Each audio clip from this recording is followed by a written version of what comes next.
Company থেকে ভুল হয়ে গেছে। কি হয়েছে? হচ্ছে নাকি? পালাচ্ছিস কেন? দেখ কল, কোম্পানি থেকে ভুল করে দিয়েছে। দেখ কল, দেখ মুখটা। দেখো তো ব্যাগে কি আছে। দাদা দাদা, এই দেখ, এই তো এই দেখ ভাই, প্লেবারটা নিয়ে পালাচ্ছিল। কি বাজে লোক দেখেই সন্দীপ, দেখ মালটা হচ্ছে আছে মানে এখানটা দে তো বের করে নিয়েছে। ছি ছি ছি ছি ছি।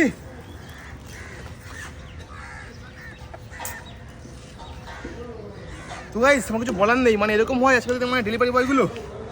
ছি, কি অবস্থা, হাঁপিয়ে গেলাম দৌড়াতে দৌড়াতে। মাল পালিয়ে গেছে না? ও চলে গেছে, আর নেই। Sub guys, just for joking, ঠিক আছে, রিয়েল না কিন্তু ভাই এটা। তো দেখো পরিষ্কার কথা হচ্ছে এটা জাস্ট একটা শিক্ষণীয় ভিডিও ছিল যেটা তোমাদের কাছে আমরা তুলে ধরলাম। এরকমও কিন্তু হচ্ছে প্রচুর